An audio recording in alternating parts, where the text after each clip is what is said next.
President Trump announcing this week that he is suing the New York Times for a whopping $15 billion, accusing the paper of libel and defamation and calling it, quote, virtual mouthpiece for the radical left Democrat Party. Well, Trump had threatened to sue the Times last week after it published articles relating to the birthday card Trump allegedly sent to Jeffrey Epstein back in 2003. The president also took to Truth Social late on Tuesday, writing in part, "Today I have the great honor of bringing a $15 billion defamation and libel lawsuit against the New York Times, one of the worst and most degenerate newspapers in the history of our country.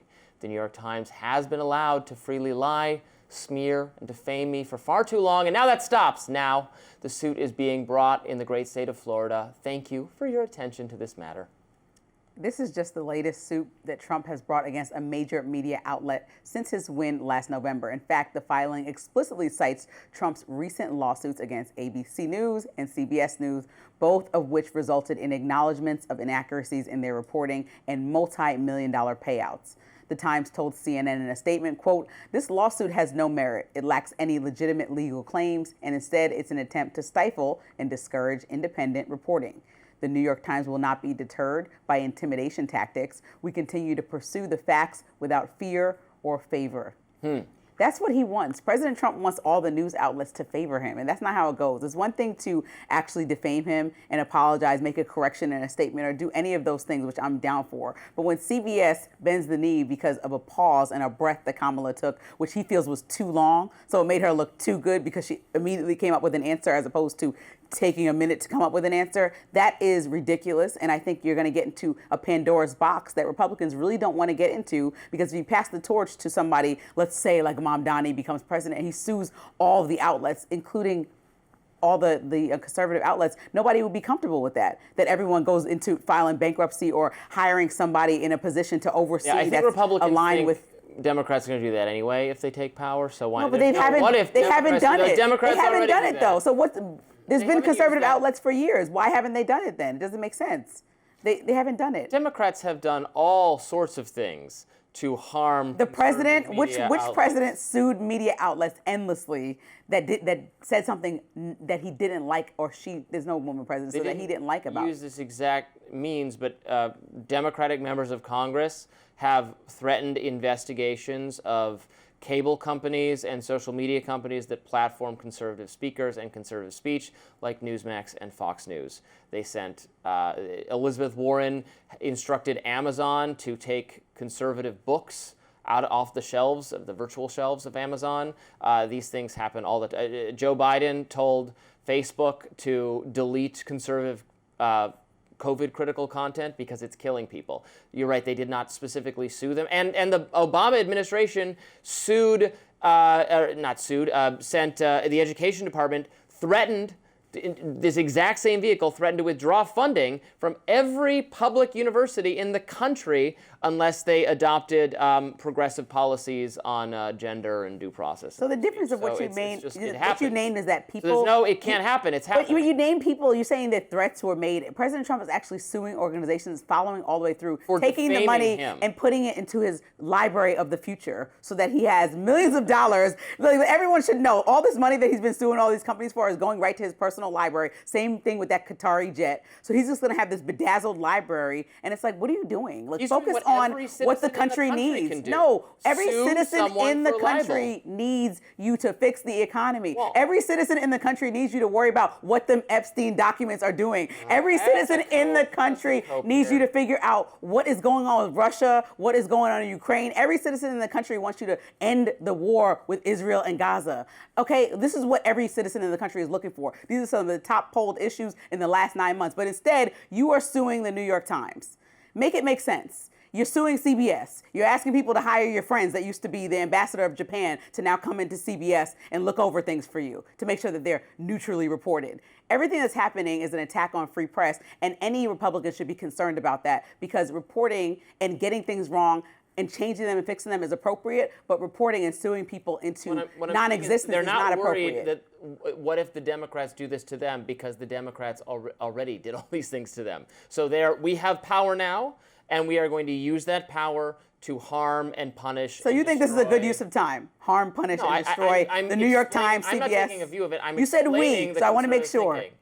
Well, I was putting on my here's what MAGA is saying hat. Okay. Do I think it is? Well, I mean, everyone has the right to sue. I'm not actually a big fan. Like, if Robbie ran the universe, defamation and libel would probably be deleted as categories. I'm a free speech maximalist. I don't think you should take on legal liability for even inaccurate speech. But I am a crazy outlier in thinking that. Most people agree, and it in fact is the case, and more so everywhere else in the world, that if you say something false about someone, you can and will be sued out of existence. Donald Trump is exercising that prerogative. If they've not defamed him, then so will be a trial. Is it a good use of his time? No, it isn't. And you know what? Also, it's not even a good use of the money.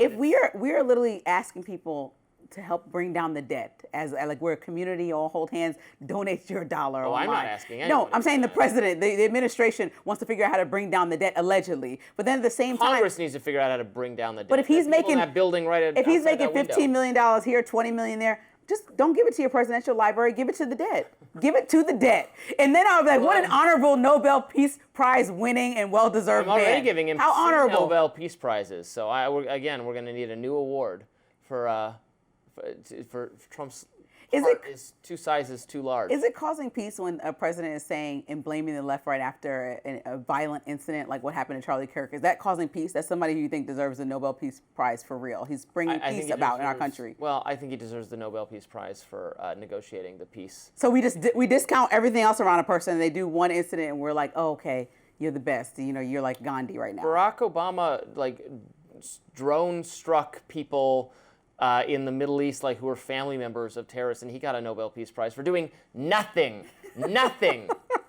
So the whole thing is the whole thing is like Times Person of the Year. We all won it in 2006. It's over. Anyway, what did you ask me? Trump said what he said about the left. Look, I don't know that there's an effort to go after organized left groups and tie them to the actions of the shooter. It's all connected because it's very litigious an attack. If you say something against me or something I don't like, now it's almost like against the law, which should be problematic and raise red flags for people. Elizabeth Warren sent Sam Altman a threatening letter because he donated to Trump's inaugural fund. My only answer, Democrats are doing this. My only answer is that Elizabeth Warren is not the president. She didn't win. President Trump is the president. Okay. So the buck stops with him, and he wants to censor people Democrats because he doesn't agree with them. level... And we should, across the board, all agree that that's not the direction that we want to go down. Because just like if you don't like when Elizabeth Warren did it, I know, but it's always how petty do we need to be? I know you are. What am I? I'm not going to stop first. Come on. We need to be adults here. We are running a country. I'm explaining to you why the idea that Republicans should unilaterally disarm at this moment in time when they're at the apex of their political power is not persuasive to them. So they should just keep going. I'm not saying they should, I'm just saying why. They won't, because they know that because Democrats are horrifically overreached on all sorts of speech-related topics, and will again, and certainly will in the future. I mean, seriously, if every single outlet was exactly like Newsmax, there would be nothing to talk about. Why? That nobody wants that. Newsmax has its own right, it's successful in its own right. That's great. I'm on Newsmax but then fine. But News Nation also exists, and then you have Fox News as an option, MSNBC. This all creates all of those channels. Well, not MSNBC. You should go on MSNBC. You want me to set it up for you? Sure. Okay. I don't think I've been on. I've been on CNN. That wasn't. It's also MS Now, so get it right. They're changing their name. Oh. But also, I just think it seems like President Trump is going in the direction that he would like the New York Times to be conservative leaning, and there's outlets that exist because of that. The podcasts that have blown up, Charlie Kirk in himself created this movement because of the mainstream media, is why it even started to ignite the flame of having people with their own voice raised up in the way that they are across the board. People that you align with and think are very smart, right? There's a lot of people out there that you tell me about all the time that I'm learning through from you that have conservative viewpoints. I don't want to silence them. President Trump should not want to silence anyone else. He should allow the most information to be available. Yeah, I mean, the New York Times has some good columnists. I enjoy reading it. I mostly enjoy playing the games. If Trump takes Connections or the new math game Pips from me, that would radicalize me into being a Democrat. So that's watch out for that, President Trump. I really like my Connections. And Wordle's okay, but Connections. And the style section, hello. Come on. Well, you should be featured in the style section. Me, not so much. Next up on Rising, Emmy speech that's gone viral this week. I guess the Emmys happened. They happened. Stop. We'll be right back after this.